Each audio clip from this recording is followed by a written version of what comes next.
ജയ് സാറാം. പുണ്യാത്മാക്കളെ സാദര പ്രണാമം. ഇന്ന് 1201 കർക്കിടകം 29 2026 ഓഗസ്റ്റ് 14 വെള്ളിയാഴ്ച. ഇന്ന് 591 വരികളാണ് ചർച്ച ചെയ്യുന്നത്. പ്രധാന ഭാഗങ്ങൾ: രാമരാവണ യുദ്ധം, അഗസ്ത്യ പ്രവേശനവും ആദിത്യ സ്തുതിയും, ആദിത്യ ഹൃദയ മന്ത്രം, രാവണ വധം. ഇത്രയും കാര്യങ്ങളാണ് നാം ഇന്ന് ചിന്തിക്കുന്നത്. കഴിഞ്ഞ ദിവസം നാം കണ്ടത് രാവണനോട് ചില കാര്യങ്ങളൊക്കെ ഉപദേശിക്കുന്നതും നമുക്ക് രാജ്യവും എല്ലാം ഉപേക്ഷിച്ചിട്ട് വനവാസത്തിന് പോകാം എന്ന് പറയുന്നതുമൊക്കെ നമ്മൾ കണ്ടു. ആ സമയത്ത് രാവണൻ തിരിച്ചു പറയുന്നു, പുത്രന്മാരും മാത്യന്മാരും അഥവാ വൃത്യന്മാരും മന്ത്രിമാരും അങ്ങനെയുള്ള വേണ്ടപ്പെട്ടവരെല്ലാവരും അനുജന്മാരും എല്ലാവരും മരിച്ചതിന് ശേഷം, അഥവാ അവരൊക്കെ മരിക്കാൻ കാരണമൊരുക്കിയിട്ട് അവർക്കൊക്കെ മരണം സംഭവിച്ചതിന് ശേഷം ഞാൻ മാത്രം അപ്രകാരത്തിൽ മാറി ജീവിക്കുന്നത് ശരിയല്ല എന്ന് പറയുന്നിടത്താണ് നാം നിർത്തിയത്. അപ്രകാരം പറഞ്ഞിട്ട് ശ്രീരാമനോട് യുദ്ധം ചെയ്യുവാൻ വേണ്ടി രാവണൻ തയ്യാറാവുകയാണ്. ഇത്തം പറഞ്ഞ് യുദ്ധത്തിനൊരുമ്പെട്ട് ബദ്ധമോദം പുറപ്പെട്ടിതു രാവണൻ. അപ്രകാരം പറഞ്ഞിട്ട് യുദ്ധത്തിന് വേണ്ടിയിട്ട് രാവണൻ പുറപ്പെട്ടു. ലങ്കാധിപന് സഹായമായി വേഗേന സംഖ്യയില്ലാതെ ചതുരംഗ സേനയും 10 പടനായകന്മാരും 10 സേനാനായകന്മാരും അവരുടെ സൈന്യവും സമ്പൂർണ്ണ സൈന്യവും രാവണന്റെ കൂടെ രാവണനെ സഹായിക്കാൻ വേണ്ടിയിട്ട് പോവുകയാണ്.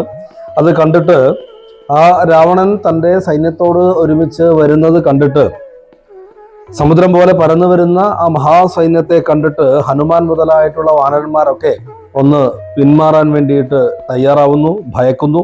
അതുകൊണ്ട് ശ്രീരാമൻ പറയുകയാണ്, വാനരവീരരെ, നിങ്ങൾ ഇവരോട് മാനം നടിച്ചു ചെന്നേൽക്കരുതാരുമേ. അല്ലയോ വാനരവീരന്മാരെ, നിങ്ങൾ ദുരഭിമാനം കൊണ്ട് ഇവരോട് യുദ്ധത്തിന് വേണ്ടി മുന്നിട്ടിറങ്ങണ്ട, ഞാൻ ഒറ്റയ്ക്ക് തന്നെ ഇവരോട് യുദ്ധം ചെയ്യുന്നതാണ് എന്ന് പറഞ്ഞ് ശ്രീരാമൻ ആ രാക്ഷസ സൈന്യത്തോട് ഏറ്റുമുട്ടാൻ തയ്യാറായി. രാക്ഷസ സൈന്യത്തിനുള്ളിൽ ഭഗവാൻ പ്രവേശിക്കുകയാണ്. തുടർന്ന് അവിടെ നിന്നുകൊണ്ട് ആയുധ പ്രയോഗം ആരംഭിച്ചു. എത്ര രാക്ഷസന്മാരുണ്ടോ അത്രയും രാമന്മാരുണ്ട് എന്ന് തോന്നിക്കുന്ന രീതിയിൽ അതിമഹത്തരമായിട്ടാണ് ശ്രീരാമന്റെ ആ യുദ്ധ വൈദഗ്ധ്യം വർണ്ണിക്കുന്നത്. യുദ്ധഭൂമി സർവം രാമമയമായി തീർന്നു. രാമൻ തന്നോടാണ് യുദ്ധം ചെയ്യുന്നത് എന്ന് ഓരോ രാക്ഷസന്മാർക്കും തോന്നുകയാണ്. ഭൂമിയെയും സമുദ്രത്തെയും ഒന്നും തിരിച്ചറിയാതെയായി. മേദിനി വാരുതി ശൈലവനങ്ങളും ഭേദമില്ലാതെ ശരങ്ങൾ നിറഞ്ഞു. ആകാശമാണോ ഭൂമിയാണോ സമുദ്രമാണോ പർവ്വതമാണോ എന്ന് പോലും അറിയാത്ത രീതിയിൽ ആ യുദ്ധഭൂമി പ്രക്ഷുബ്ധമാവുകയാണ്. രാക്ഷസന്മാരും ആനയും കുതിരയും തേരാളികളും കാലാളുമെല്ലാം മരിച്ചു വീണ് ആ യുദ്ധഭൂമി കബന്ധങ്ങൾ നൃത്തം ചെയ്യുന്നത് പോലെ തലയും കയ്യും കാലും ഒന്നുമില്ലാത്ത ശവശരീരങ്ങൾ കൊണ്ട് നിറഞ്ഞു. ആ ശവശരീരങ്ങൾ കൊത്തിവലിക്കുന്നതിന് വേണ്ടിയിട്ട് നായയും നരിയും കഴുകനും കാക്കയും മുതലായവ അവിടേക്ക് എത്തിക്കൊണ്ടിരുന്നു. ശ്രീരാമന്റെ ചാപത്തിന്റെ മണിനാദം ആകാശത്തിൽ തുടരെ മുഴങ്ങിക്കൊണ്ടേയിരുന്നു. ആകാശചാരികളായിട്ടുള്ള ദേവന്മാർ ഭഗവാനെ വാഴ്ത്തി സ്തുതിച്ചുകൊണ്ടിരുന്നു. അപ്രകാരം 12 നാഴിക ആ യുദ്ധം നീണ്ടു നിന്നു. അപ്പോൾ എല്ലാവരും തന്നെ എല്ലാ രാക്ഷസന്മാരും യുദ്ധഭൂമിയിൽ മരിച്ചു വീഴുകയാണ്. മേഘത്തിന്റെ മൂടൽ മാറിയിട്ട് പ്രകാശിച്ച സൂര്യബിംബം പോലെ ആ യുദ്ധകളത്തിൽ രാക്ഷസന്മാരെല്ലാവരും മരിച്ചു വീണ സമയത്ത് ശ്രീരാമചന്ദ്രനെ കാണുകയാണ്.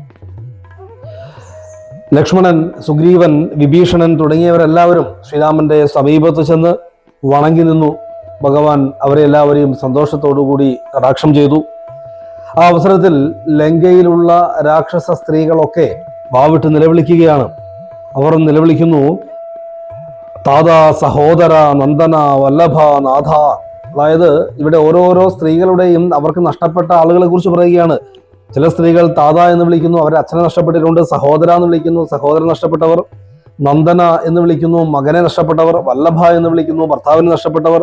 അപ്രകാരം ആ ലങ്കാരാജ്യത്തിലുള്ള രാക്ഷസ സ്ത്രീകളൊക്കെ നിലവിളിക്കുകയാണ്. അവർ പറയുന്നു, ഞങ്ങൾക്കിനി ആരാണ് ആശ്രയമായിട്ടുള്ളത്? വൃദ്ധയും വിരൂപയുമായിട്ടുള്ള ഒരു രാക്ഷസി, ഇവിടെ ശൂർപ്പണഖയെ കുറിച്ചാണ് പറയുന്നത്. ആ രാക്ഷസി രാമനെ ആഗ്രഹിച്ചത് കൊണ്ടാണ് ഈ ആപത്തുകളൊക്കെ ഉണ്ടായിട്ടുള്ളത്. അവളെ പറയുന്നത് എന്തിനാണ്? അവളേക്കാൾ ഭ്രാന്ത് പിടിച്ചിട്ടാണല്ലോ രാവണൻ സീതയെ കൈക്കലാക്കി കൊണ്ടുവന്നിട്ടുള്ളത്. കുലമുടിക്കാൻ വേണ്ടിയാണ് അവൻ ഇതെല്ലാം ചെയ്തിട്ടുള്ളത്. ഗരദൂഷണാദികളെയും സൈന്യത്തെയും 3.25 നാഴിക കൊണ്ട് വധിച്ചിട്ടും ബാലിയെ കൊന്നിട്ടും ഹനുമാൻ എന്ന് പറയുന്ന ആ വാനരൻ ഇവിടെ വന്നിട്ട് ലങ്കാരാജ്യത്തെ ചുട്ടുകരിച്ചിട്ടും ഇവർക്ക് രാമന്റെ ശക്തിയും ഒന്നും മനസ്സിലായിട്ടില്ലല്ലോ. അങ്ങനെയുള്ള ആ മഹാപാപി, രാമൻ ആരാണെന്ന് മനസ്സിലാവാത്ത മഹാപാപി രാമപത്നിയെ അപഹരിച്ചു കൊണ്ടുവന്നത് കൊണ്ടല്ലേ ഈ ആപത്ത് ഇവിടെ ഉണ്ടായിട്ടുള്ളത്. ആപത്ത് കാലത്ത് ആർക്കും തന്നെ വിവേകം ഉണ്ടാവുകയില്ല. അതിന്റെ തെളിവാണ് ഈ രാവണൻ ചെയ്തു കൂട്ടിയിട്ടുള്ളത്. ഇതൊന്നും മനസ്സിലായിട്ടില്ലെങ്കിൽ, രാമൻ ആരാന്ന് മനസ്സിലായിട്ടില്ലെങ്കിൽ മനസ്സിലാക്കുന്നതിന് വേണ്ടിയിട്ട്, മനസ്സിലാക്കി കൊടുക്കുന്നതിന് വേണ്ടിയിട്ട് വിഭീഷണൻ തത്വോപദേശം ചെയ്തു. അതുപോലും രാവണൻ വകവച്ചില്ല. ആ വിഭീഷണൻ നല്ലവനും അറിവുള്ളവനുമായതുകൊണ്ട് അവന്റെ ഭാവി നന്നായിട്ട് വരും. ഇപ്രകാരത്തിൽ ആ രാക്ഷസ സ്ത്രീകൾ പലതും അങ്ങോട്ടും ഇങ്ങോട്ടും പറഞ്ഞ് അവരുടെ ഉള്ളിലെ ദുഃഖവും വേദനയും ഒക്കെ പറഞ്ഞ് നിലവിളിച്ച് തീർക്കുകയാണ്. രാവണന്റെ മക്കളും ബന്ധുക്കളും നശിച്ചു, ബ്രഹ്മസ്വവും ദേവസ്വവും എല്ലാം രാവണൻ കൈക്കലാക്കി, അവൻ നീചനാണ് തുടങ്ങി രാവണനെ എന്തെല്ലാമാണോ അവരുടെ ഉള്ളിലെ വേദന കൊണ്ട് പറയാൻ സാധിക്കുന്നത് അതെല്ലാം തന്നെ അവര് പറയുകയാണ്. ഗുരുവിനെ ധിക്കരിച്ചു എന്നും ഈ മഹാഭാവി ചെയ്തു കൂട്ടിയ ദുഷ്കർമ്മത്തിന്റെ ഫലമാണല്ലോ ഞങ്ങൾ അനുഭവിക്കുന്നത് എന്നും എന്തെല്ലാമാണോ ആ രാക്ഷസ സ്ത്രീകൾ അവരുടെ ആ സമയത്തെ വേദന കൊണ്ട് പറയുന്നത് അതെല്ലാം ആ ലങ്കാരാജ്യത്ത് മുഴങ്ങി കേൾക്കുകയാണ്. ഇത്തം പുരസ്ത്രീ ജനത്തിൻ വിലാപങ്ങൾ നക്തഞ്ചരാധിപൻ കേട്ടു ദുഃഖാർത്ഥനായി. ഇപ്രകാരം തന്റെ രാജ്യത്തിലുള്ള ജനങ്ങൾ തന്നെ ഇങ്ങനെ കുറ്റപ്പെടുത്തുന്നത്, തന്നെ പരുഷവാക്കുകൾ പറയുന്നതൊക്കെ കേട്ടിട്ട് ദുഃഖത്തോടു കൂടിയിട്ട് രാവണൻ പറയുന്നു, ശത്രുക്കളെ നശിപ്പിക്കുവാൻ ഞാൻ ഇപ്പോൾ തന്നെ പുറപ്പെടണം. ശത്രുക്കളെ കൊന്നൊടുക്കുവാൻ ഇന്നിന് യുദ്ധത്തിനാശു പുറപ്പെടുകയെങ്കിൽ നാം. ഇപ്രകാരം ഈ രാക്ഷസ സ്ത്രീകളുടെ ഒക്കെ നിലവിളി കേട്ടിട്ട് രാക്ഷസ സ്ത്രീകളൊക്കെ രാവണനെ പരുഷവാക്കുകൾ പറയുന്നത് കേട്ടിട്ട് എത്രയും പെട്ടെന്ന് ആ ശത്രുക്കളെ വധിക്കണമെന്ന് തീരുമാനിച്ചുകൊണ്ട് ദുഃഖത്തോടു കൂടിയിട്ട് രാവണൻ യുദ്ധത്തിന് പുറപ്പെടാൻ തയ്യാറാവുന്നു. ആ സമയത്ത് വിരൂപാക്ഷൻ, മഹോദരൻ, മഹാപാർശ്വൻ തുടങ്ങിയവർ ആയുധങ്ങളുമായിട്ട് യുദ്ധത്തിന് പുറപ്പെടുകയും വടക്കേ ഗോപുരം വഴി ശത്രുക്കളുമായിട്ട് ഏറ്റുമുട്ടുകയും ചെയ്തു. എന്നാൽ അതിന് പുറകിലാണ് യുദ്ധത്തിന് രാവണൻ പുറപ്പെടുന്നത്. രാവണന് പല ദുശകനങ്ങളും ഉണ്ടായി. അതൊന്നും തന്നെ വകവയ്ക്കാതെ രാവണൻ യുദ്ധത്തിന് വേണ്ടിയിട്ട് ഒരുങ്ങി. വാനര രാക്ഷസന്മാർ തമ്മിൽ ഘോരമായിട്ടുള്ള യുദ്ധം ആരംഭിച്ചു. സുഗ്രീവനും വിരൂപാക്ഷനും തമ്മിൽ ഭയങ്കരമായ യുദ്ധം നടന്നു. വിരൂപാക്ഷന്റെ വാഹനമായ ആനയെ സുഗ്രീവൻ വധിച്ചു. അവൻ വാളും പരിചയമായിട്ട് ചാടി വരുന്നത് കണ്ട് സുഗ്രീവൻ ഒരു കുന്നെടുത്തെറിഞ്ഞ് വിരൂപാക്ഷൻ സുഗ്രീവന്റെ മാറത്തു വെട്ടി. അപ്രകാരം ഭയങ്കരമായിട്ടുള്ള യുദ്ധം അവിടെ നടക്കുകയാണ്. സുഗ്രീവൻ അവന്റെ നെറ്റിയിൽ ഒരു പ്രഹരം കൊടുത്തുകൊണ്ട് അവനെ വധിക്കുന്നു. ആ സമയത്ത് മഹോദരൻ തന്റെ തേരിലേറിയിട്ട് വരുന്നു. അവനെയും സുഗ്രീവൻ കാലപുരത്തിനയച്ചു. ആ സമയത്ത് ക്രുദ്ധനായിട്ട് മഹാപാർശ്വൻ യുദ്ധത്തിന് വന്നു. മഹാപാർശ്വനെ അംഗദൻ കൊന്നു. വിരൂപാക്ഷൻ മുതലായിട്ടുള്ളവർ മരിച്ചത് കണ്ട് രാവണൻ കോപിച്ചു വന്ന് തന്റെ അസ്ത്രം കൊണ്ട് വാനരന്മാരെ എയ്തു വീഴ്ത്തി. ഇത് ഭഗവാൻ ഐന്ദ്രാസ്ത്രം കൊണ്ട് തടുത്തു. താമസാസ്ത്രം കൊണ്ട് വാനരന്മാരെ എയ്തു വീഴ്ത്തിയ രാവണന്റെ ആ അസ്ത്രത്തെ ശ്രീരാമൻ ഐന്ദ്രാസ്ത്രം കൊണ്ട് തടുത്തു. രാവണനാകട്ടെ ആസുരാസ്ത്രം പ്രയോഗിച്ച സമയത്ത് ഭഗവാൻ ആഗ്നേയാസ്ത്രം കൊണ്ട് അതിനെ തടുത്തു. മയന്റെ ദിവ്യാസ്ത്രം കൊണ്ട് രാവണൻ പ്രയോഗം നടത്തി. ഗാന്ധർവാസ്ത്രം കൊണ്ട് ശ്രീരാമൻ അതിനെ ശാന്തമാക്കി. ഇങ്ങനെ ഓരോ അസ്ത്ര പ്രത്യസ്ത്രങ്ങൾ കൊണ്ട് ആ യുദ്ധം ഭയങ്കരമായി കൊണ്ടിരിക്കുകയാണ്. തന്റെ ശക്തി ക്ഷയിക്കുന്നുവെന്ന് മനസ്സിലാക്കിയ രാവണൻ സൂര്യ തേജസ്സുള്ള 10 ശരങ്ങൾ ഒരുമിച്ച് പ്രയോഗിച്ച് ഭഗവാന്റെ ശരീരത്തെ മുറിപ്പെടുത്തി. ഉടനെ ഭഗവാൻ 100 ശരങ്ങൾ എയ്ത് രാവണന്റെ ശരീരത്തെയും കീറിമുറിച്ചു. അപ്പോഴേക്കും ലക്ഷ്മണൻ രാവണന്റെ കൊടിക്കൂറയും വില്ലും മുറിച്ച് തേരാളിയെയും കൊന്നു. വിഭീഷണൻ ഗദ കൊണ്ട് കുതിരകളെ തച്ചുകൊന്നു. ഉടനെ രാവണൻ തന്റെ തേരിൽ നിന്ന് ഭൂമിയിലേക്ക് ചാടി ഇറങ്ങിയിട്ട് വിഭീഷണൻ നേരെ ഒരു വേൽ പ്രയോഗിച്ചു. ലക്ഷ്മണൻ ആ വേലിനെ എയ്തു മുറിച്ചു കളയുന്നു. അപ്പോൾ മയദത്തമായിട്ടുള്ള ഒരു വേൽ വിഭീഷണന്റെ നേരെ പ്രയോഗിക്കാൻ വേണ്ടിയിട്ട് രാവണൻ തയ്യാറായി. അതേറ്റവും അപകടം പിടിച്ചതാണ് എന്ന് മനസ്സിലാക്കിയ ലക്ഷ്മണൻ മുന്നണിയിൽ പ്രവേശിച്ച് രാവണന് നേരെ അമ്പുകൾ പ്രയോഗിച്ചു. രാവണൻ കോപിച്ചുകൊണ്ട് ലക്ഷ്മണനോട് പറഞ്ഞു, ലക്ഷ്മണ, നീ വിഭീഷണനെ രക്ഷിച്ചത് നല്ല കാര്യം തന്നെ, നിന്റെ സാമർത്ഥ്യം അതിബൃഹത്ത് തന്നെ. പക്ഷേ നിന്നെ രക്ഷിക്കാൻ നിനക്ക് കഴിയുമെങ്കിൽ നീ ഒന്ന് ശ്രമിക്കൂ എന്ന് പറഞ്ഞിട്ട് രാവണൻ തന്റെ വേൽ ലക്ഷ്മണന് നേരെ പ്രയോഗിക്കുകയാണ്.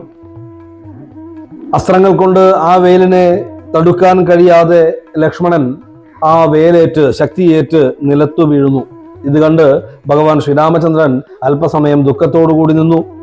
വാനരന്മാർ എത്ര ശ്രമിച്ചിട്ടും ലക്ഷ്മണന്റെ മാറത്തു നിന്ന് വേൽ വലിച്ചൂരുവാൻ വേണ്ടി സാധിക്കുന്നില്ല. അപ്പോൾ ഭഗവാൻ തന്നെ അത് പറിച്ചെടുത്തിട്ട് ഒടിച്ചു ദൂരത്ത് കളഞ്ഞു. എന്നിട്ട് സുഗ്രീവാദികളോട്, വാനരന്മാരോട് ഭഗവാൻ പറയുകയാണ്, ലക്ഷ്മണൻ തന്നുടെ ചുറ്റുമിരുന്നിനി രക്ഷിച്ചു കൊള്ളുവിൻ, വിഷാദിക്കരുതേതും. ദുഃഖ സമയം അല്ലിപ്പോൾ ഉഴറ്റോട് രക്ഷോവരനെ വധിക്കുന്നതുകൊണ്ട് ഞാൻ. എല്ലാവരും ആ ലക്ഷ്മണന്റെ ചുറ്റുമിരുന്നിട്ട് ലക്ഷ്മണന് അഭയം കൊടുക്കുക, ലക്ഷ്മണനെ സംരക്ഷിക്കുക, ആരും ദുഃഖിക്കേണ്ട കാര്യമില്ല. ഇപ്പോൾ ആ രാവണനെ ഞാൻ വധിക്കാൻ തയ്യാറായിരിക്കുന്നു, രാവണനെ വധിക്കുകയാണ് എന്ന് പറഞ്ഞു. അത് കേട്ടിട്ട് എല്ലാ വാനരാദികളും ലക്ഷ്മണന് ചുറ്റുമിരുന്നു കൊണ്ട് ലക്ഷ്മണന് വേണ്ടതായിട്ടുള്ള എല്ലാ ശുശ്രൂഷയും നൽകിക്കൊണ്ടിരിക്കുന്നു. ആ സമയത്ത് ശ്രീരാമൻ രാവണനോട് എതിരിടുകയാണ്. രാവണൻ ഒട്ടും കൂസാതെ തന്നെ അസ്ത്രപ്രയോഗം ചെയ്തു. രാവണന്മാർ തമ്മിൽ മേഘം വർഷിക്കുന്നത് പോലെ അസ്ത്രപ്രയോഗം നടത്തുകയാണ്. ആ ഞാണുലി ശബ്ദം കൊണ്ട് 3 ലോകങ്ങളും നടുങ്ങിത്തരിച്ചു. ലക്ഷ്മണൻ ബോധരഹിതനായി കിടക്കുന്നത് തൻ്റെ മനസ്സിൽ ഉള്ളതുകൊണ്ട് ഭഗവാൻ അതൊരു മാനസിക പ്രയാസമുണ്ട്. അദ്ദേഹം സുഗ്രീവനോട് പറഞ്ഞു, അല്ലയോ സുഗ്രീവ, കുമാരന്റെ കിടപ്പ് കണ്ടിട്ട് എനിക്ക് ഈ യുദ്ധം ചെയ്യുന്നതിനുള്ള ധൈര്യം ലഭിക്കുന്നില്ല. എനിക്ക് ജീവിച്ചിരിക്കണമെന്ന് പോലും തോന്നുന്നില്ല. എൻ്റെ കൈകൾ വിറയ്ക്കുന്നു, വില്ലിൽ മുറുകെ പിടിക്കാൻ സാധിക്കുന്നില്ല, ശരീരം തളരുന്നു, മനസ്സിന് വിഭ്രമം കൂടി വരുന്നു എന്നെല്ലാം പറഞ്ഞുകൊണ്ട് രാമൻ സുഗ്രീവനോട് തൻ്റെ ദുഃഖം പങ്കുവെക്കുകയാണ്. ഈ ദുഷ്ടനെ കൊല്ലുവാൻ തനിക്ക് സാധിക്കുമോ എന്ന് പോലും സംശയമാണ് എന്ന് ശ്രീരാമൻ തൻ്റെ ആത്മധൈര്യം ചോർന്നിട്ട് പറയുകയാണ്.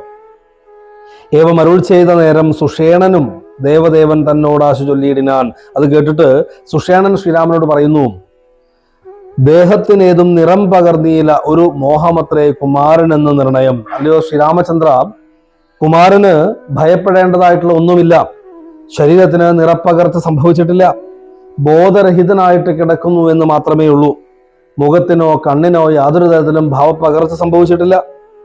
കുമാരൻ ഇപ്പോൾ തന്നെ ആലസ്യം വിട്ട് എഴുന്നേൽക്കുമെന്ന് നിശ്ചയിച്ചു കൊള്ളൂ എന്ന് പറഞ്ഞിട്ട് സുഷേണൻ ഉടൻ തന്നെ ഹനുമാനെ കൊണ്ട് മുമ്പത്തെ പോലെ വിശല്യകരണിയാകുന്ന മരുന്ന് കൊണ്ടുവരാൻ വേണ്ടിയിട്ട് വ്യവസ്ഥ ചെയ്തു.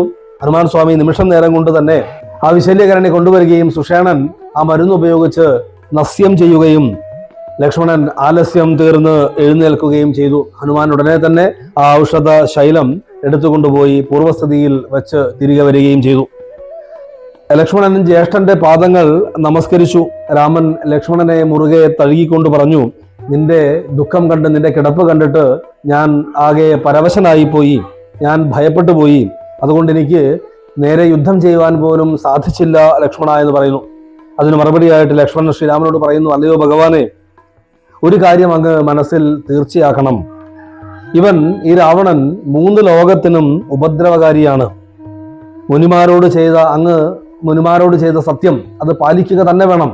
രാവണാദികളെ വധിക്കാമെന്ന് അങ്ങ് മുനിമാരോട് സത്യം ചെയ്തിട്ടുണ്ടല്ലോ, അത് പാലിക്കുക തന്നെ വേണം. അതുകൊണ്ട് എത്രയും പെട്ടെന്ന് ഈ രാവണനെ വധിച്ച് 3 ലോകങ്ങളെയും അല്ലയോ പ്രഭു അങ്ങ് സംരക്ഷിക്കണം എന്ന് പറയുന്നു. ലക്ഷ്മണന്റെ അഭിപ്രായ പ്രകാരം ഭഗവാൻ രാവണനോട് മഹത്തരമായിട്ടുള്ള ഘോരമായിട്ടുള്ള യുദ്ധം ആരംഭിച്ചു. തേരിലേറി രാവണൻ യുദ്ധം തുടങ്ങി. രാവണൻ തേരിൽ യുദ്ധത്തിന് വരികയും ശ്രീരാമൻ ഭൂമിയിൽ നിന്നുകൊണ്ട് യുദ്ധം ചെയ്യുകയും ചെയ്യുന്നത് കണ്ടപ്പോൾ നാരദാദി മുനികൾ അവർ ആ ഒരു ദുഃഖാവസ്ഥ കണ്ടിട്ട് അത് രാമന് ക്ഷീണമുണ്ടാക്കുമല്ലോ എന്ന് അഭിപ്രായപ്പെട്ടു. ഉടനെ ദേവേന്ദ്രൻ തൻ്റെ തേരാളിയായ മാതലിയെ വിളിച്ച് തൻ്റെ തേര് കൊണ്ടുപോയി ഭഗവാന്റെ ഇച്ഛയനുസരിച്ച്, ശ്രീരാമന്റെ ഇച്ഛയനുസരിച്ച് തേര് തെളിയിച്ചു കൊടുക്കുവാൻ വേണ്ടിയിട്ട് കൽപ്പിച്ചു. മാതലി ഉടനെ തന്നെ ഇന്ദ്രന്റെ തേരുമായി ഭഗവാനെ ചെന്ന് കാണുകയും വണങ്ങിക്കൊണ്ട് പറഞ്ഞു, സ്വാമിൻ, ഇതാ ഞാൻ ദേവേന്ദ്രന്റെ തേരാളിയായിട്ടുള്ള മാതലിയാണ്. ദേവേന്ദ്രൻ അദ്ദേഹത്തിന്റെ തേര് യുദ്ധത്തിന് വേണ്ടിയിട്ട് നൽകിയിട്ടുണ്ട്. എന്നോട് അങ്ങയുടെ ആഗ്രഹമനുസരിച്ച്, അങ്ങയുടെ ഇച്ഛയനുസരിച്ച് തേർ തെളിയിക്കുവാൻ വേണ്ടി കൽപ്പിച്ചിട്ടുണ്ട്. ഈ തേരിലേറിയാലും എന്ന് പറയുന്നു. അത് കേട്ട് ശ്രീരാമൻ സന്തോഷത്തോടു കൂടിയിട്ട് ആ തേരിനെ ഒന്ന് വണങ്ങിയിട്ട് തേരിന്റെ മുകളിലേക്ക് പ്രവേശിച്ചു. ആ സമയത്ത് രാവണൻ ആകാശത്തേക്ക് ഒന്ന് നോക്കി എന്ന് പറയുന്നു. വിണ്ണിലാമാർ ഒന്ന് നോക്കി ദശാനനൻ. അത് ദേവേന്ദ്രൻ ഈ ചെയ്ത സഹായം കണ്ടിട്ട് ദേവേന്ദ്രനോടുള്ള ദേഷ്യം രാവണൻ ആകാശത്തിലേക്ക് ഉയർന്നു നോക്കിയിട്ട് പ്രകടിപ്പിക്കുകയാണ്. തുടർന്ന് ഘോരമായ ഒരു യുദ്ധം ആരംഭിച്ചു. രാവണൻ അമ്പുകൾ കൊണ്ട് ഭഗവാനെയും മാതലിയെയും തേർക്കുതിരകളെയും ഒക്കെ മുറിപ്പെടുത്തി തുടങ്ങി. കൊടിക്കൂറ മുറിച്ചു. അപ്രകാരം വിവിധങ്ങളായിട്ടുള്ള രീതിയിൽ, ഭീകരമായ രീതിയിൽ, ഭയങ്കരമായ രീതിയിൽ യുദ്ധം നടക്കുകയാണ്. ഭഗവാൻ കൈകാൽ തളർന്ന് തേർത്തട്ടിൽ അല്പസമയം നിന്നു. ആ സമയത്ത് വിഭീഷണൻ വളരെ വിഷണ്ണനായി ലോകരും ദുഃഖിച്ചു. കാരണം ശ്രീരാമൻ വളരെ ദുഃഖത്തോടു കൂടിയിട്ട് യുദ്ധത്തിൽ പരാജിതനാകുമോ എന്നുള്ള ഭയം പോലും സംഭവിച്ചിട്ട് ആ തേർത്തട്ടിൽ തളർന്നിരുന്നു. രാമന്റെ കഥ കഴിക്കാൻ പറ്റിയ സന്ദർഭം ഇതാണ് എന്ന് മനസ്സിലാക്കിയിട്ട്, അഥവാ അങ്ങനെ കരുതിയിട്ട് രാവണൻ ഉഗ്രമായ ഒരു ശൂലമെടുത്ത് പ്രയോഗിച്ചു. അമ്പുകൾ കൊണ്ട് അതിനെ തടുക്കാൻ സാധിക്കുകയില്ല എന്ന് മനസ്സിലാക്കിയ ശ്രീരാമൻ ഇന്ദ്രന്റെ തേരിലിരുന്ന ഒരു വേലെടുത്ത് അതിനെതിരെ പ്രയോഗിക്കുന്നു. രാവണന്റെ ശൂലം മുറിഞ്ഞ് നിലം പതിക്കുകയും ചെയ്യുന്നു. തുടർന്ന് രാവണന്റെ തേർക്കുതിരകളെ ശ്രീരാമൻ വധിച്ചു. ശക്തമായ ഒരു ബാണം രാവണന്റെ നേർക്ക് പ്രയോഗിച്ചു. രാവണന്റെ കയ്യിലിരുന്ന വില്ല് തെറിച്ച് ഭൂമിയിൽ പതിച്ചു. അപ്രകാരം രാവണന് ക്ഷീണം സംഭവിക്കുകയാണ്. ഇത് മനസ്സിലാക്കിയ രാവണന്റെ തേരാളി തേർ തിരിച്ച് യുദ്ധക്കളത്തിൽ നിന്നും അകലേക്ക് മാറ്റി നിർത്തി. ആലസ്യം വിട്ടെഴുന്നേറ്റ രാവണൻ തന്റെ തേരാളിയോട് കോപത്തോടുകൂടി ചോദിക്കുകയാണ്, എന്തിനാണ് നീ തേര് തിരിച്ചു കൊണ്ടുവന്നത്? ഞാൻ ഏതെങ്കിലും യുദ്ധസമയത്ത് പുറംതിരിഞ്ഞു വരുന്നത് നീ കണ്ടിട്ടുണ്ടോ? നീ രാമന്റെ ആജ്ഞ അനുസരിച്ചാണോ തേര് തെളിയിക്കുന്നത് എന്നൊക്കെ ചോദിക്കുകയാണ്. ദേഷ്യത്തോടുകൂടി അപ്രകാരം രാവണന്റെ വാക്കുകൾ കേട്ട രാവണന്റെ തേരാളി രാവണനോട് പറയുന്നു, അല്ലയോ പ്രഭോ, ഞാൻ തേര് തിരിച്ച് കൊണ്ടുവന്നത് രാമനോടുള്ള സ്നേഹം കൊണ്ടോ അങ്ങയോടുള്ള വിരോധം കൊണ്ടോ അല്ല, മറിച്ച് അങ്ങേക്ക് അല്പം ക്ഷീണമുണ്ട് എന്ന് മനസ്സിലാക്കിയപ്പോൾ അത് ശമിക്കുന്നതുവരെ വിശ്രമിക്കാൻ വേണ്ടിയിട്ടാണ് ഞാൻ ആ യുദ്ധഭൂമിയിൽ നിന്ന് പുറകിലേക്ക് വന്നത്. ഒരു യുദ്ധത്തിൽ യോദ്ധാവിന് ക്ഷീണമുണ്ടോ, കുതിരകൾക്ക് ക്ഷീണമുണ്ടോ, ഭൂമിക്ക് ഉയർച്ച താഴ്ചകളുണ്ടോ, ശത്രുവിന് ജയമാണോ പരാജയമാണോ എന്നൊക്കെ നോക്കി യുക്തിപൂർവം തേര് തെളിയിക്കുന്നവനാണല്ലോ യഥാർത്ഥ ഉത്തമനായിട്ടുള്ള ഒരു തേരാളി. അതുകൊണ്ട് ഞാൻ എൻ്റെ ധർമ്മം അനുസരിച്ചു എന്ന് മാത്രമേ ഉള്ളൂ. ഇപ്രകാരം സൂതന്റെ അഥവാ തേരാളിയുടെ ആ യുക്തിസഹമായ മറുപടി കേട്ടിട്ട് രാവണന് വളരെ വളരെ സന്തോഷം തോന്നി. അദ്ദേഹം അവനെ ചേർത്ത് പിടിച്ചിട്ട് പുണർന്നിട്ട് തൻ്റെ കൈവള ഒരു സമ്മാനമായിട്ട് അവന് നൽകി. എന്നിട്ട് വേഗം തേര് തയ്യാറാക്കുവാൻ വേണ്ടി ആജ്ഞാപിച്ചു. ഇനി സമയമില്ല, പിന്നോക്കമില്ല, ഇന്നോ നാളെയോ ഈ യുദ്ധത്തിന് ഒരു മാറ്റം വരും എന്ന് പറയുകയും ചെയ്തു. അപ്രകാരം വീണ്ടും തേർ കൊണ്ടുവരികയും സൂതൻ തേര് കൊണ്ടുവരികയും യുദ്ധക്കളത്തിലേക്ക് പ്രവേശിക്കുകയും ചെയ്തു. ഭഗവാൻ ക്രുദ്ധനായിട്ട് രാവണന് നേരെ പാഞ്ഞെടുത്തു. അവർ പരസ്പരം ഏറ്റുമുട്ടിയ സമയത്ത് അന്തരീക്ഷമാകെ അസ്ത്രങ്ങൾ കൊണ്ട് നിറഞ്ഞു. ഇപ്രകാരത്തിൽ രാമരാവണ യുദ്ധം അതിഭയങ്കരമായിട്ട് നടക്കുന്ന സമയത്ത് എങ്ങനെയാണെന്ന് അറിഞ്ഞില്ല, എവിടെ നിന്നാണെന്ന് അറിയില്ല, അഗസ്ത്യ മഹർഷി രാമചന്ദ്രന്റെ തേരിൽ ആവിർഭവിക്കുകയാണ്. ഭഗവാൻ വിനീതനായി തൊഴുത് അഗസ്ത്യനെ നമസ്കരിക്കുന്നു. അപ്പോൾ അഗസ്ത്യ മഹർഷി ശ്രീരാമനോട് പറയുന്നു, അല്ലയോ ശ്രീരാമ, നിനക്ക് ശ്രേയസ്സിന് വേണ്ടിയിട്ടാണ് ഞാനിപ്പോൾ ഇവിടേക്ക് വന്നത്. ദുഃഖശാന്തിക്കും ആപത്തുക്കൾ ഒഴിക്കുന്നതിനും ശത്രുനാശത്തിനും ശ്രേഷ്ഠമാണ് ആദിത്യ ഭജനം. ആയുരാരോഗ്യ വർധനയ്ക്കും സൽകീർത്തിക്കും അത് ഏറ്റവും ശ്രേഷ്ഠമാണ്. അങ്ങനെയുള്ള ആ ആദിത്യ ഭജനം ആദിത്യ ഹൃദയം എന്ന പ്രസിദ്ധമായിട്ടുള്ള മന്ത്രമാണ്. ഞാൻ നിനക്ക് ആ മന്ത്രം ഉപദേശിച്ച് നൽകാം. അത് ഭക്തിപൂർവം അങ്ങ് ജപിക്കുകയാണെങ്കിൽ എല്ലാ ആഗ്രഹങ്ങളും അഭീഷ്ടസിദ്ധി ഉണ്ടാകുക തന്നെ ചെയ്യും. സകല ദേവാസുര സംഘങ്ങളും ഈ ദിവ്യമൂർത്തിയുടെ ആദിത്യമൂർത്തിയുടെ വിവിധ രൂപങ്ങളാണ്. ആഴ്ചയും മാസവും ഋതുക്കളും സംവത്സരവും ഒക്കെ അങ്ങനെയുള്ള കാലഭേദങ്ങൾക്കൊക്കെ കാരണമാകുന്നത് അദ്ദേഹം തന്നെയാണ്, ആദിത്യ ഭഗവാനാണ്. ആ ആദിത്യൻ സർവാന്തര്യാമിയാണ്, സർവസാക്ഷിയാണ്, പരബ്രഹ്മം തന്നെയാണ്. അനന്തശക്തിയോട് കൂടിയിട്ടുള്ള ചൂട് രശ്മികളെ വിശ്വത്തിൽ എല്ലായിടത്തും പരത്തിയിട്ട് ജീവജാലങ്ങളുടെ പോഷണത്തിന് വേണ്ടിയിട്ട്, ജീവജാലങ്ങളെ സംരക്ഷിക്കുന്നതിന് വേണ്ടിയിട്ട് സമുദ്രജലത്തെ ആകർഷിച്ചെടുത്ത് ഭൂതലത്തെ നനയിക്കുന്നതിന് വേണ്ടിയിട്ട് വീണ്ടും എത്തിച്ചേർന്ന് ഈ ലോകത്തിന് ഉണർവും ശക്തിയും പ്രദാനം ചെയ്തുകൊണ്ടിരിക്കുന്ന തേജോരൂപനാണ് ആദിത്യൻ. അതുകൊണ്ട് ഞാനിപ്പോൾ ഉപദേശിക്കാൻ പോകുന്ന ആദിത്യ ഹൃദയ മന്ത്രം അത് നിത്യവും ഭക്തിയോടുകൂടിയിട്ട് ജപിക്കണം എന്ന് ഇവിടെ അഗസ്ത്യൻ കൽപ്പിച്ചിട്ട് ആദിത്യ ഹൃദയമന്ത്രം ഉപദേശിക്കുകയാണ്.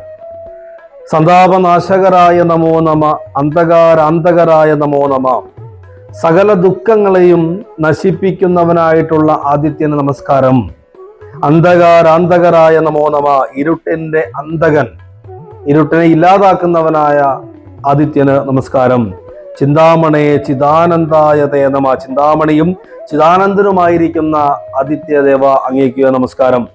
നീഹാര നാശകരായ നമോ നമ, ശീതത്തെ അകറ്റുന്ന തണുപ്പിനെ അകറ്റുന്നവനായിട്ടുള്ള ആദിത്യദേവ അങ്ങേക്ക് നമസ്കാരം. മോഹവിനാശകരായ നമോ നമ, മോഹങ്ങളെ സകല മോഹങ്ങളെയും നശിപ്പിക്കുന്നവനായിട്ടുള്ള അല്ലയോ ആദിത്യദേവ അങ്ങേക്ക് നമസ്കാരം. ശാന്തായ രൗദ്രായ സൗമ്യായ ഘോരായ, ശാന്തസ്വരൂപനും രൗദ്രസ്വരൂപനും സൗമ്യനും ഘോരനും, അതായത് ശാന്തഭാവമാണെങ്കിലും രൗദ്രഭാവമുണ്ട്, സൗമ്യഭാവമുണ്ടെങ്കിലും ഘോരഭാവമുണ്ട്, കാന്തിമാനുമാണ്. അങ്ങനെയുള്ള അങ്ങേക്ക് നമസ്കാരം. ശാന്തായ രൗദ്രായ സൗമ്യായ ഘോരായ കാന്തിമതാം കാന്തിരൂപായ തേ നമ.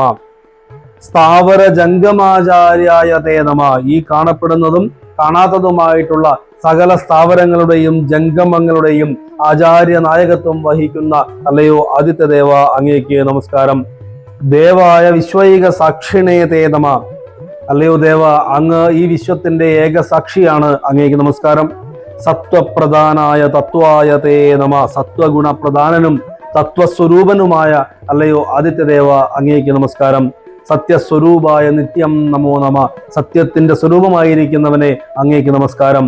ഇത്തം ആദിത്യ ഹൃദയം ജപിച്ചു നീ ശത്രുക്ഷയം വരുത്തിയിടുക സത്വരം. അഗസ്ത്യമുനി പറയുന്നു, ഇപ്രകാരത്തിലുള്ള ആദിത്യ ഹൃദയം മന്ത്രം ജപിച്ചുകൊണ്ട് ശത്രുക്കളെ അങ്ങ് ഹനിച്ചാലും എന്ന് പറയുന്നു.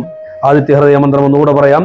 സന്താപനാശകരായ നമോ നമ, അന്ധകാരാന്തകരായ നമോ നമ, ചിന്താമണേ ചിദാനന്ദായ തേ നമ, നീഹാരനാശകരായ നമോ നമ, മോഹവിനാശകരായ നമോ നമ, ശാന്തായ രൗദ്രായ സൗമ്യായ ഘോരായ കാന്തിമതാം കാന്തിരൂപായ തേ നമ, സ്ഥാവര ജംഗമാചാര്യായ തേ നമ, ദേവായ വിശ്വൈക സാക്ഷിണേ തേ നമ, സത്വപ്രധാനായ തത്വായ തേ നമ, സത്യസ്വരൂപായ നിത്യം നമോ നമ. ഇപ്രകാരം ആദിത്യ ഹൃദയ മന്ത്രം ജപിച്ചുകൊണ്ട് എല്ലാ ദിവസവും ജപിക്കുകയാണ് എങ്കിൽ തീർച്ചയായിട്ടും നമുക്ക് ഉണ്ടാകുന്ന ഗുണങ്ങൾ എന്തൊക്കെയാണ് എന്ന് ഇവിടെ അഗസ്ത്യമുനി ശ്രീരാമനിലൂടെ നമ്മോട് പറഞ്ഞിട്ടുണ്ട്. അഗസ്ത്യ ഭഗവാന്റെ ഉപദേശം കേട്ട് ശ്രീരാമചന്ദ്രൻ ഭക്തിയോടുകൂടി കൂപ്പി തൊഴുതു. പിന്നെ വിമാനത്തിലേറിയിട്ട് അഗസ്ത്യൻ നാരദ മുനിയുടെ സമീപത്തേക്ക് ചെല്ലുകയും ചെയ്തു. ആ സമയത്ത് ഭഗവാന്റെ ആജ്ഞ അനുസരിച്ച് മാതലി ഉത്സാഹത്തോടുകൂടി തേര് തെളിയിച്ചു. ദിക്കുകളെല്ലാം അമ്പുകൾ കൊണ്ട് നിറഞ്ഞു, കൊടിപടലങ്ങൾ കൊണ്ട് നിറഞ്ഞു. ശ്രീരാമചന്ദ്രൻ രാവണന്റെ കൊടിമരം മുറിച്ച് നിലത്തിട്ടു. രാവണൻ മാതലിയെയും കുതിരകളെയും ഒക്കെ മുറിവേൽപ്പിക്കുന്നു. ശൂലം, മുസലം, ഗദ മുതലായിട്ടുള്ള ആയുധങ്ങളൊക്കെ പ്രയോഗിക്കുന്നു. രാമനാവട്ടെ അമ്പുകൾ കൊണ്ട് അവയെ എല്ലാം തന്നെ മുറിച്ച് മുന്നോട്ട് പോവുകയാണ്. അടുത്തും അകന്നും ഒഴിഞ്ഞും നേരിട്ടുമൊക്കെ സകല അടവുകളും ഇരു കക്ഷികളും പ്രയോഗിക്കുന്നു. ഇതുപോലെ യുദ്ധകൗശല്യമുള്ള തേരാളികളും സാമർഥ്യമുള്ള സൂതന്മാരും മുമ്പുണ്ടായിട്ടില്ല എന്നും ഇനി ഇപ്രകാരത്തിൽ ഉണ്ടാവുകയില്ല എന്നും ദേവാദികളൊക്കെ പുകഴ്ത്തി. രാമരാവണന്മാരുടെ ഘോരയുദ്ധം കണ്ട് 3 ലോകത്തുമുള്ള ആളുകൾ ഭയപ്പെട്ടു. കാറ്റിന്റെ ഗതി നിലച്ചു. സൂര്യൻ പൊടിപടലത്താൽ മറഞ്ഞു. ഭൂമി കിടുകിടെ വിറയ്ക്കുന്നു. സമുദ്രജലം കലങ്ങി മറിയുകയാണ്. പാതാളവാസികൾ പോലും നടുങ്ങുന്നു. അപ്രകാരം കടൽ കടലിനോട് എതിർക്കുന്നത് പോലെ, ആകാശം ആകാശത്തോട് എതിർക്കുന്നത് പോലെ രാമരാവണ യുദ്ധം അതിന് തുല്യമാവുകയില്ല എന്ന് ഇവിടെ വർണ്ണിക്കുകയാണ്. ആ സമയത്ത് ഭഗവാൻ പെട്ടെന്ന് തന്നെ ഒരു ദിവ്യാസ്ത്രം കൊണ്ട് രാവണന്റെ ഒരു ശിരസ് മുറിച്ച് ഭൂമിയിലിട്ടു. എന്നാൽ അത്ഭുതം, രാവണന്റെ ഉടലിൽ ആ തല വീണ്ടും മുളയ്ക്കുകയാണ്. ഉടനെ ഭഗവാൻ ആ തലയും അസ്ത്രം കൊണ്ട് ഭൂമിയിൽ പതിപ്പിച്ചു. എന്നാൽ വീണ്ടും ആ തല അവിടെ മുളയ്ക്കുന്നു. ഇപ്രകാരം 101 തലകൾ ശ്രീരാമൻ രാവണന്റെ ശിരസിൽ നിന്ന് അല്ലെങ്കിൽ രാവണന്റെ കഴുത്തിൽ നിന്ന് അസ്ത്രം കൊണ്ട് മുറിച്ച് ഭൂമിയിൽ പതിപ്പിച്ചു. അപ്പോഴും അവൻ്റെ 10 തലകൾക്ക് യാതൊരു കുറവും ഉണ്ടായിട്ടില്ല. അത് അവൻ്റെ തപോബലം തന്നെയാണ്, അത് അത്ഭുതമാണ് എന്നിവിടെ വർണ്ണിക്കുന്നു. ശ്രീരാമൻ തന്നെ മനസ്സിൽ ചിന്തിക്കുകയാണ്, കുംഭകർണൻ, മകരാക്ഷൻ, ഖരൻ, ബാലി, വൻപനാം, മാരീചൻ എന്നിവരാദിയാം കുംഭകർണനെയും മകരാക്ഷനെയും ഖരനെയും ബാലിയെയും ഒക്കെ മാരീചനെയും ഒക്കെ വധിച്ച എൻ്റെ ബാണത്തിന് ഇതെന്തുകൊണ്ടാണ് ദുഷ്ടനായിട്ടുള്ള ഇവനെ വധിക്കാൻ സാധിക്കാത്തത് എന്ന് ശ്രീരാമൻ സംശയിച്ചുകൊണ്ട് വീണ്ടും വീണ്ടും ബാണങ്ങൾ തൂകിക്കൊണ്ടേയിരുന്നു. രാവണനും രാമന്റെ ശരീരത്തെ ലക്ഷ്യമാക്കി അമ്പുകൾ വർഷിക്കുന്നു. തന്റെ ശരീരത്തിൽ വന്നേറ്റ ബാണങ്ങളിൽ നിന്ന് രാവണന്റെ ശക്തി ക്ഷയിച്ചു തുടങ്ങിയെന്ന് ഭഗവാന് മനസ്സിലാവുന്നു. എന്നാൽ ശ്രീരാമന്റെ ശരീരത്തിലേക്ക് വന്ന് പതിക്കുന്ന രാവണന്റെ അമ്പുകളാവട്ടെ പുഷ്പസമങ്ങളായിട്ടാണ് ശ്രീരാമന് അനുഭവപ്പെടുന്നത്. എന്നിട്ടും ഇത്രയൊക്കെ ഉണ്ടെങ്കിലും രാവണനെ വധിക്കാൻ സാധിക്കാതെ 7 ദിവസം മുഴുവൻ ശ്രീരാമൻ രാവണനോട് യുദ്ധം ചെയ്യേണ്ടി വരികയാണ്. ഈ ധർമ്മസങ്കടം മനസ്സിലാക്കിയ രാമന്റെ തേരാളിയായ ഇന്ദ്രതേരാളി മാതലി രാമനോട് പറയുന്നു, വണങ്ങിക്കൊണ്ട് പറയുകയാണ്, സ്വാമിൻ, മുമ്പ് അഗസ്ത്യ മഹർഷി നൽകിയ ബ്രഹ്മാസ്ത്രം അങ്ങ് പ്രയോഗിച്ചാലും വൈരിഞ്ചമസ്ത്രത്തെ നന്നായി എടുത്തു തൊടുത്തു രാഘവൻ. അതായത് ഇവിടെ മാതലി മുൻപ് അഗസ്ത്യമുനി നൽകിയിട്ടുള്ള ആ ബ്രഹ്മാസ്ത്രം പ്രയോഗിച്ചാൽ ഈ രാവണനെ വധിക്കാൻ സാധിക്കും എന്ന് ഓർമ്മപ്പെടുത്തിയപ്പോൾ നീ അത് പറഞ്ഞത് നന്നായി എന്ന് പറഞ്ഞുകൊണ്ട് ശ്രീരാമൻ വൈരിഞ്ചമസ്ത്രത്തെ നന്നായി എടുത്തു തൊടുത്തിതു രാഘവൻ. സൂര്യാനലന്മാർ അതിന്നു തരം തൂവൽ വായുവും മന്ദരമേരുക്കൾ മധ്യമായി വിശ്വമെല്ലാം പ്രകാശിച്ച ഒരു സായകം വിശ്വാസഭക്തിയാ ജപിച്ചയച്ചിടിനാൻ. അതായത് മാതലി അപ്രകാരം പറഞ്ഞ സമയത്ത് നീ അങ്ങനെ പറഞ്ഞത് നന്നായിരിക്കുന്നു എന്ന് പറഞ്ഞിട്ട് ശ്രീരാമൻ ആ ബ്രഹ്മാസ്ത്രം കയ്യിലേക്ക് എടുക്കുന്നു. ആദിത്യനെയും അഗ്നിയെയും, ആദിത്യൻ, അഗ്നി എന്നീ ദേവതകളെ ആ ബ്രഹ്മാസ്ത്രത്തിന്റെ മുൻപിലും വായുദേവനെ അതിന്റെ പിൻപിലും മന്ദരമേരുപർവ്വതങ്ങളെ മധ്യഭാഗത്തുമായിട്ട് സങ്കല്പിച്ച് ആവാഹിച്ച് കൽപ്പിച്ച് രാവണന് നേരെ തൊടുത്തയച്ചു. അപ്പോൾ ആ ബാണത്തിന്റെ ദീപ്തി ലോകമെങ്ങും തന്നെ പരക്കുകയാണ്. രാവണൻ തന്റെ ഹൃദയം പിളർന്ന് ഭൂദേവിയും ഭേദിച്ച് വാരുധിയിൽ പുക്കു ചോര കഴുകി മുഴുകി വിരവോട് മാരുതവേഗേന രാഘവൻ തന്നുടെ തോണിയിൽ വന്നിങ്ങു വീണു. ഭഗവാൻ പ്രയോഗിച്ച ആ ബ്രഹ്മാസ്ത്രം മുമ്പിൽ അഗ്നിയും ആദിത്യനും പിറകിൽ വായുവും മധ്യഭാഗത്ത് മന്ദരമേരു പർവ്വതങ്ങളുമായിട്ട് ഈ വിശ്വം മുഴുവൻ ജ്വലിച്ചുകൊണ്ട് ആ പാഞ്ഞുപോയ അസ്ത്രം രാവണന്റെ ഹൃദയത്തിൽ പോയി പതിക്കുകയാണ്. ഹൃദയം പിളർന്ന് ഭൂമിയിൽ തറച്ച് തുളഞ്ഞുപോയി എന്ന് പറയുന്നു. എന്നിട്ട് ആ അസ്ത്രം നേരെ കടലിൽ മുഴുകി രക്തമെല്ലാം കഴുകി ശുദ്ധമായിട്ട് തിരിച്ച് രാമന്റെ അവനാഴിയിലേക്ക് വന്നു വീണു. അപ്പോഴേക്കും വലിയൊരു മരം വെട്ടിമുറിച്ചിട്ടതുപോലെ രാവണന്റെ ശരീരം ഭൂമിയിൽ വീണു. ദേവന്മാർ സന്തോഷത്തോടുകൂടി കൽപ്പക പുഷ്പങ്ങൾ വർഷിച്ചു. ഇന്ദ്രന്റെ 1000 കണ്ണുകൾ തിളങ്ങി. ബ്രഹ്മദേവൻ സന്തോഷിച്ചു. സൂര്യഭഗവാൻ നേരെ ഉദിച്ചു തുടങ്ങി. മന്ദമാരുതൻ വീശി തുടങ്ങി. 14 ലോകവും തെളിഞ്ഞു വിളങ്ങി. മഹർഷിമാർ ജയ ജയ ശബ്ദം മുഴക്കിക്കൊണ്ട് ശ്രീരാമനെ സ്തുതിച്ചു. സുഗ്രീവാദികളായിട്ടുള്ള വാനര ശ്രേഷ്ഠന്മാരും ഭഗവാനെ വാഴ്ത്തി സ്തുതിക്കുകയാണ്. ജ്യേഷ്ഠൻ മരിച്ചു കിടക്കുന്നത് കണ്ടിട്ട് വിഭീഷണൻ ആകെ തളർന്നുപോയി. ദുസ്സഹമായിട്ടുള്ള സങ്കടത്തോടുകൂടി വിഭീഷണൻ രാവണന്റെ സമീപത്ത് ചെന്നിട്ട്, കഷ്ടം, എല്ലാം വിധിയാണ്. ഞാനിതെല്ലാം നേരത്തെ തന്നെ അങ്ങയോട് പറഞ്ഞതല്ലയോ? ഇതൊന്നും കേൾക്കാതെ അഭിമാനം നടിച്ച് എന്നെ അങ്ങ് തിരസ്കരിച്ചതല്ലേ? അലങ്കരിച്ച പട്ടുമെത്തയിൽ കിടക്കേണ്ട അങ്ങ് ഈ യുദ്ധക്കളത്തിൽ ഇങ്ങനെ കിടക്കേണ്ടി വന്നത് എനിക്ക് കാണാനും യോഗം വന്നുവല്ലോ. അത് ഞാൻ അനുഭവിക്കേണ്ടതായതുകൊണ്ടാണല്ലോ എന്നെല്ലാം പറഞ്ഞുകൊണ്ട് വിഭീഷണൻ ദുഃഖിക്കുകയാണ്. അപ്രകാരം വിലപിക്കുന്ന വിഭീഷണനെ നോക്കി ഭഗവാൻ പറയുകയാണ്, അല്ലയോ വിഭീഷണ, ഇത് എന്തൊരു ചാബല്യമാണ്. രാവണൻ എന്നോട് നേരെ പൊരുതി മരണപ്പെട്ടതാണ്. അങ്ങനെയുള്ള എന്നോട് നേരിട്ട് പൊരുതി മരണപ്പെട്ട മഹാവീരനെ കുറിച്ച് ഇപ്രകാരത്തിൽ ദുഃഖിക്കരുത്. വിലാപം പരലോക പ്രാപ്തിക്ക് തടസ്സമാണ്. വീരന്മാരായിട്ടുള്ള രാജാക്കന്മാർ യുദ്ധത്തിൽ മരിക്കുന്നത് ഉത്തമധർമ്മമാണ്. യുദ്ധത്തിൽ മരിച്ച് വീരസ്വർഗം പ്രാപിക്കാൻ മഹാസുഹൃതികൾക്കല്ലാതെ യോഗം വരികയില്ല. ഇവൻ ചെയ്ത പാപകർമ്മങ്ങളെല്ലാം തന്നെ ഈ മരണത്തോടു കൂടിയിട്ട് നശിച്ചിരിക്കുകയാണ്. അതുകൊണ്ട് ഒട്ടും വൈകാതെ ശേഷക്രിയയ്ക്കുള്ള ഒരുക്കങ്ങൾ ചെയ്തു കൊള്ളുക എന്ന് പറഞ്ഞു. ഭഗവാൻ ഇപ്രകാരം പറയുന്ന സമയത്താണ് രാവണന്റെ പത്നിയായ മണ്ഡോദരി കരഞ്ഞുകൊണ്ട് ഓടിവരുന്നത്. ഭർത്താവിന്റെ ദയനീയമായ യുദ്ധക്കളത്തിലെ കിടപ്പ് കണ്ട് മാറത്ത് വീണ് നിലവിളിച്ച് കൊണ്ട് മണ്ഡോദരി മോഹാലസ്യപ്പെട്ട് വീണു. പിന്നെ എഴുന്നേറ്റ് പലതും പറഞ്ഞ് കരയാൻ തുടങ്ങി. കണ്ടുനിന്ന രാക്ഷസ സ്ത്രീകൾ എല്ലാവരും ഓരോന്ന് പറഞ്ഞ് കരയുന്നു. അപ്പോൾ ഭഗവാൻ വിഭീഷണനോട് രാവണദേഹം അഗ്നി കൂട്ടി മുറയാം വണ്ണം സംസ്കരിക്കുവാൻ വേണ്ടിയിട്ട് കൽപ്പിച്ചു.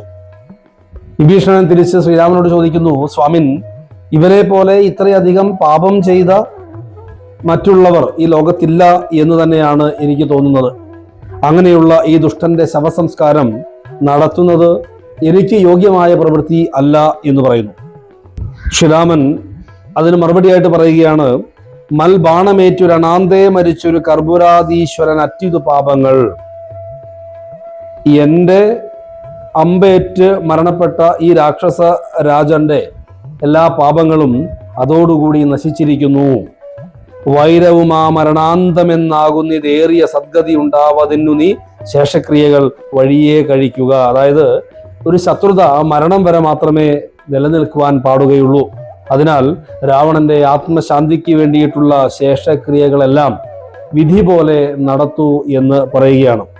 ഭഗവാന്റെ കൽപ്പന പ്രകാരം ചന്ദനം തുടങ്ങിയിട്ടുള്ള സുഗന്ധ ദ്രവ്യങ്ങൾ കൊണ്ട് ഒരു പട്ടട ചമച്ച് അതിൽ സർവ്വ ആഭരണങ്ങളോട് കൂടിയിട്ട്, വസ്ത്രഭൂഷണങ്ങളോട് കൂടിയിട്ട്, ആഭരണങ്ങളോട് കൂടിയിട്ട്, അലങ്കാരങ്ങൾ കൊണ്ടൊക്കെ വിവിധങ്ങളായിട്ടുള്ള അലങ്കാരങ്ങൾ കൊണ്ട് അലങ്കരിച്ച് വാദ്യഘോഷങ്ങളുടെ അകമ്പടിയോടുകൂടിയിട്ട് വീരനായ രാവണൻ രാമനോട് നേരിട്ട് പൊരുതിയിട്ട് മരണപ്പെട്ടു എന്ന്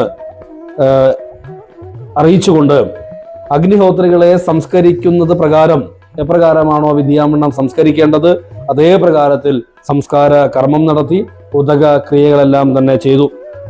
അനന്തരം രാക്ഷസ സ്ത്രീകളെ സമാധാന വാക്കുകൾ പറഞ്ഞ് ആശ്വസിപ്പിച്ച് വിഭീഷണൻ ഭഗവത് സന്നിധിയിലെത്തി നമസ്കരിച്ചു. മാതലി ആവട്ടെ ശ്രീരാമചന്ദ്രനെ വണങ്ങി നമസ്കരിച്ച് ദേവേന്ദ്രന്റെ സമീപത്തേക്ക് ദേവലോകത്തേക്ക് പ്രവേശിച്ചു.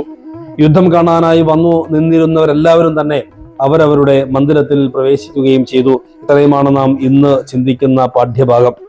ഇതിൽ നാം കണ്ടത് ഒന്ന്, രാമരാവണ യുദ്ധ സമയമാണ്. ശ്രീരാമനും രാവണനും തമ്മിൽ നേരിട്ട് യുദ്ധം ആരംഭിച്ചു, അതിഭയങ്കരമായിട്ടുള്ള യുദ്ധം. ആ സമയത്ത് ലക്ഷ്മണന്റെ നേരെ രാവണൻ പ്രയോഗിക്കുന്ന ശക്തി അഥവാ വേൽ, ആ വേലുകൊണ്ട് മോഹാലസ്യപ്പെട്ട് വീഴുന്ന ലക്ഷ്മണനെ ഓർത്ത് ശ്രീരാമന്റെ ആത്മധൈര്യം ചോരുന്ന ഒരു കാഴ്ച നമ്മൾ കണ്ടു. അതേ സമയത്ത് തന്നെ ആദ്യം രാമൻ പറഞ്ഞു വാനരാദികളോട് ലക്ഷ്മണന്റെ ചുറ്റും ഇരുന്നു കൊണ്ട് ലക്ഷ്മണന്റെ ചുറ്റുമിരുന്ന് ലക്ഷ്മണന് വേണ്ട ശുശ്രൂഷകൾ ചെയ്യൂ, ഞാൻ ഇവനോട് നേരിട്ട് പൊരുതിക്കൊള്ളാമെന്ന് രാമൻ ആദ്യം പറയുന്നുണ്ട്.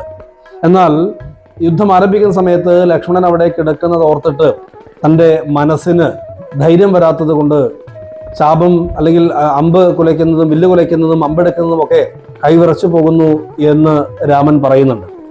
ഇത് നമുക്ക് നൽകുന്ന ഒരു സന്ദേശം, നാം ഏതൊരു ലക്ഷ്യത്തിലേക്ക് പോകുമ്പോഴും മുൻപ് നമ്മൾ ചർച്ച ചെയ്തതുപോലെ ആ ലക്ഷ്യത്തിൽ ഉറയ്ക്കാതിരുന്നാൽ മനസ്സിന് ഇളക്കം തട്ടിയാൽ ലക്ഷ്യം മറന്നു പോകും എന്നുള്ള സൂചനയാണ്. അവിടെയാണ് സുഷേണൻ രാമനോട് പറയുന്നത്, ലക്ഷ്മണനെ കുറിച്ച് ഭയപ്പെടേണ്ടതില്ല, ലക്ഷ്മണന് മറ്റ് പ്രയാസങ്ങളൊന്നുമില്ല, ശരീരത്തിന് നിറത്തിന് മാറ്റം വന്നിട്ടില്ല, അതുകൊണ്ട് മരണമൊന്നും സംഭവിച്ചിട്ടില്ല, ബോധരഹിതനായിട്ടുള്ളതേ ഉള്ളൂ എന്ന് പറയുകയാണ്.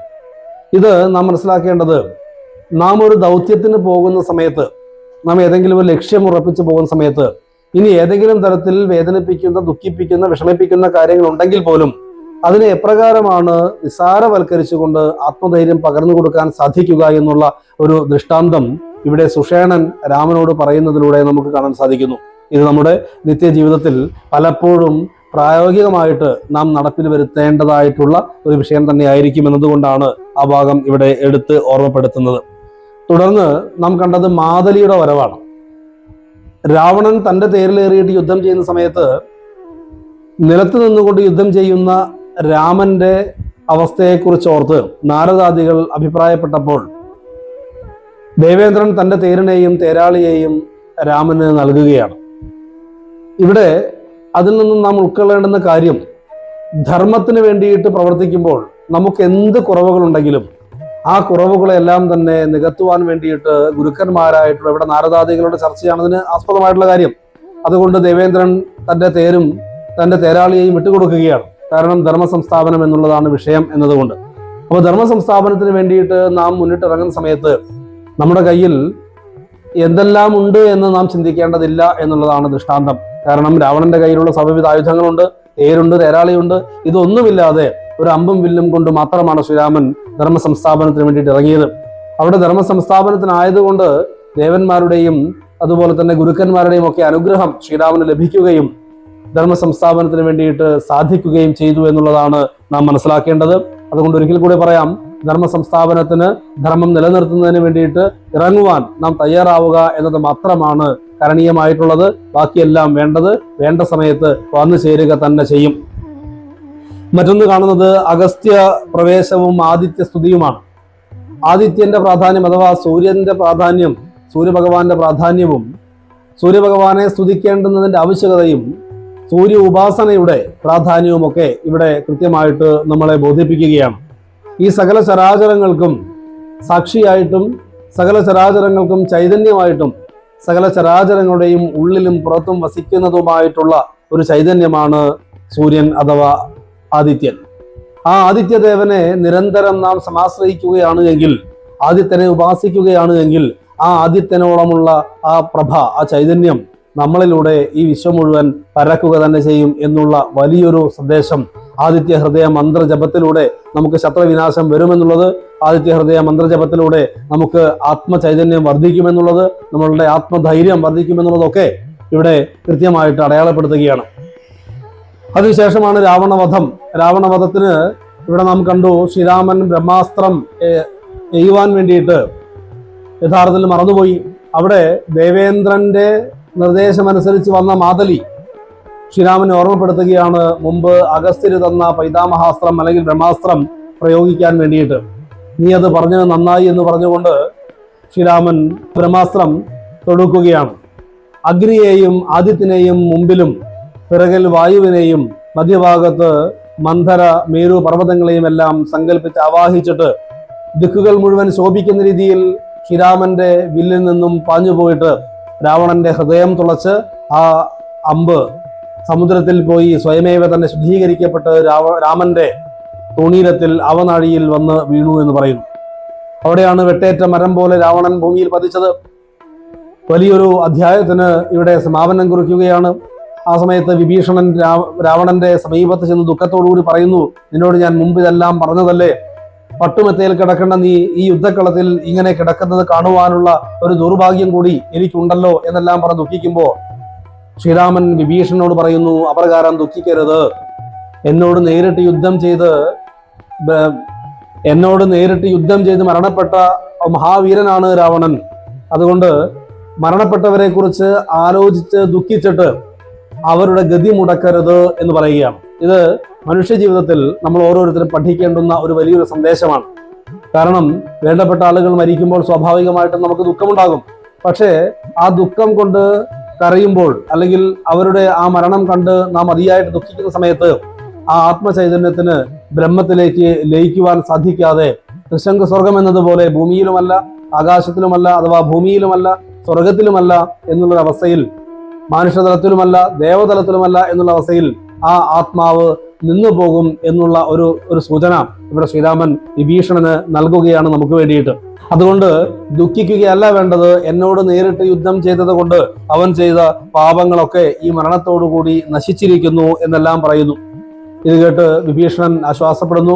ആ സമയത്താണ് ശ്രീരാമൻ രാവണനെ വിധിയാവണ്ണം സംസ്കരിക്കണം, ഉദകക്രിയകൾ ചെയ്യണമെന്ന് പറയുന്നത്. അത് കേട്ട് വിഭീഷണൻ പറയുകയാണ്, ഇത്രയും ദുഷ്ടൻ ഈ ലോകത്ത് മറ്റാരുമില്ല. അങ്ങനെയുള്ള രാവണന്, തൻ്റെ ജ്യേഷ്ഠന് ഉദകക്രിയകളും സംസ്കാരകർമ്മങ്ങളും ചെയ്യുവാൻ എനിക്ക് സാധ്യമല്ല എന്ന് പറയുകയാണ്. ആ സമയത്ത് രാമൻ വിഭീഷണനോട് പറയുന്നു, മരണം വരെ മാത്രമേ ശത്രുത നിലനിൽക്കാൻ പാടുകയുള്ളൂ. മാത്രമല്ല, എന്നോട് യുദ്ധം ചെയ്തിട്ട്, നേരെ യുദ്ധം ചെയ്ത് പൊരുതി മരണപ്പെട്ടു എന്നതുകൊണ്ട് രാവണന് അതുവരെ ചെയ്ത ദോഷങ്ങളെല്ലാം, പാപങ്ങളെല്ലാം നശിച്ചു പോയിട്ടുണ്ട്. അതുകൊണ്ട് വിധിയാവണ്ണം സംസ്കരിക്കുക തന്നെ വേണമെന്ന് കൽപ്പിക്കുന്നു. അതനുസരിച്ച് വിഭീഷണന്റെ നേതൃത്വത്തിൽ സുഗന്ധ ദ്രവ്യങ്ങൾ കൊണ്ട് പട്ടട നിർമ്മിച്ച് ആഭരണങ്ങളെല്ലാം അലങ്കരിച്ച്, വസ്ത്രവിഭൂഷണങ്ങളൊക്കെ അലങ്കരിച്ച് വാദ്യഘോഷങ്ങളുടെ അകമ്പടിയോട് കൂടിയിട്ട് അഗ്നിഹോത്രികളെ എങ്ങനെയാണോ സംസ്കരിക്കുന്നത് അതേ പ്രകാരം വളരെ മനോഹരമായിട്ട് തന്നെ സംസ്കാര ക്രിയകളും ഉദക ക്രിയകളും ഒക്കെ ചെയ്തു. അതിനുശേഷം വിഭീഷണൻ രാക്ഷസ സ്ത്രീകളെയൊക്കെ ആശ്വസിപ്പിച്ച് ശ്രീരാമന്റെ സന്നിധിയിലെത്തി നമസ്കരിച്ചു. മാതലിയാവട്ടെ ശ്രീരാമനെ വണങ്ങിയിട്ട് ദേവേന്ദ്രന്റെ സമീപത്തേക്ക് ദേവലോകത്തേക്ക് പ്രവേശിച്ചു. അപ്രകാരം യുദ്ധം കാണാൻ വന്നവരൊക്കെ തിരികെ പോവുകയും ചെയ്തു എന്ന് പറയുന്നു. ഇവിടെയാണ് ഈ ഇന്നത്തെ പാഠ്യഭാഗം അവസാനിക്കുന്നത്. ഇതിൽ വളരെ ശ്രേഷ്ഠമായിട്ടുള്ള കാര്യങ്ങളാണ് നേരത്തെ സൂചിപ്പിച്ചതെല്ലാം തന്നെ. അതിൽ രാവണ വധത്തിന്റെ സമയത്ത് സംസ്കാര ക്രിയ ചെയ്യാൻ വേണ്ടി പറയുമ്പോൾ രാമൻ പറയുന്ന കാര്യം മരണം വരെ ശത്രുത പോലും നിലനിൽക്കൂ എന്നുള്ളതാണ്. മരിച്ചവരെ കുറിച്ച് നാം അനാവശ്യമായിട്ട് സംസാരിക്കാൻ പാടില്ല എന്ന് പറയുന്നു. മരിച്ചവരെ കുറിച്ച് ദുഃഖിക്കാൻ പാടില്ല എന്ന് പറയുന്നു. കാരണം അവരുടെ ആത്മഗതിക്ക് വേണ്ടിയിട്ട് ആത്മാവ് എവിടെയാണോ എത്തിച്ചേരേണ്ടത് ആ എത്തിച്ചേരുന്നതിന് വേണ്ടിയിട്ടുള്ള പ്രാർത്ഥനകളും അതിനുള്ള ക്രിയകളുമാണ് നാം ചെയ്യേണ്ടത് എന്ന് ഇവിടെ ശ്രീരാമൻ ഓർമ്മപ്പെടുത്തുകയാണ്. പരലോക പ്രാപ്തിക്ക് ദുഃഖം നാം ഭൂമിയിൽ മരണപ്പെട്ടവരെ കുറിച്ച് ആലോചിച്ച് ദുഃഖിക്കുകയാണെങ്കിൽ അവരുടെ പരലോക പ്രാപ്തിക്ക് അത് തടസ്സമാകും എന്ന് ശ്രീരാമൻ ഓർമ്മപ്പെടുത്തുന്നു. ഇതെല്ലാം കൊണ്ട് വളരെ ധന്യമായിട്ടുള്ള ഒരു പാഠ്യഭാഗമാണ് ഇന്ന്. വിശേഷിച്ച് ഈ ഒരു രാമായണത്തിന്റെ രാമന്റെ അയനത്തിന്റെ ഏറ്റവും പ്രധാനപ്പെട്ട കാതലായിട്ടുള്ള ഏറ്റവും പ്രാധാന്യമർഹിക്കുന്ന ഒരു പാഠഭാഗമാണ് ഇന്ന്. കാരണം രാവണ വധം കഴിഞ്ഞിരിക്കുന്നു. സീതാദേവിയെ അപഹരിച്ചു കൊണ്ടുപോയ, അധാർമികമായിട്ട് സീതാദേവിയെ തട്ടിക്കൊണ്ടുപോയ രാവണനെ വധിക്കുക എന്നുള്ള അവതാര ലക്ഷ്യം നിറവേറ്റുവാൻ വേണ്ടിയിട്ട് ഭൂമിയിൽ ഈ രാക്ഷസന്മാരുടെ ശല്യം സഹിക്കവയ്യാതെ ഭൂമിദേവി ഗോരൂപം കൊണ്ട് വിഷ്ണുവിനെ കണ്ട് സങ്കടമുണർത്തിച്ചപ്പോൾ ഭൂമിയിൽ ദശരഥന്റെ മകനായിട്ട് രാമൻ എന്ന പേരോട് കൂടിയിട്ട് ഭൂമിയിൽ അവതരിച്ച് രാവണാദികളെ വധിക്കുമെന്ന് മഹാവിഷ്ണു ശപഥം ചെയ്ത ആ ശപഥം ഇവിടെ സാർത്ഥകമായിരിക്കുകയാണ്.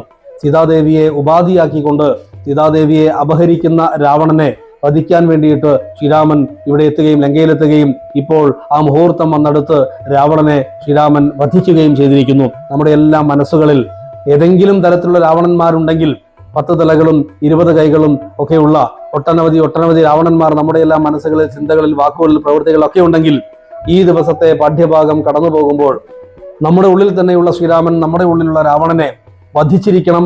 ആ വധത്തിന് ശേഷം ഇനി നടക്കാനുള്ളത് പട്ടാഭിഷേകമാണ്.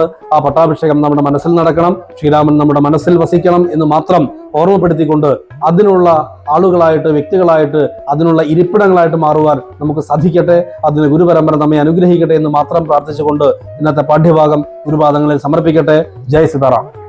മംഗളം കൗസലേന്ദ്രായ മഹനീയ ഗുണാത്മനേ ചക്രവർത്തി തനൂജായ സർവഭൗമായ മംഗളം. ഓം ശ്രീ ഹനുമത്സേവിത സീതാരാമചന്ദ്ര ഭഗവാൻ കീ ജയ.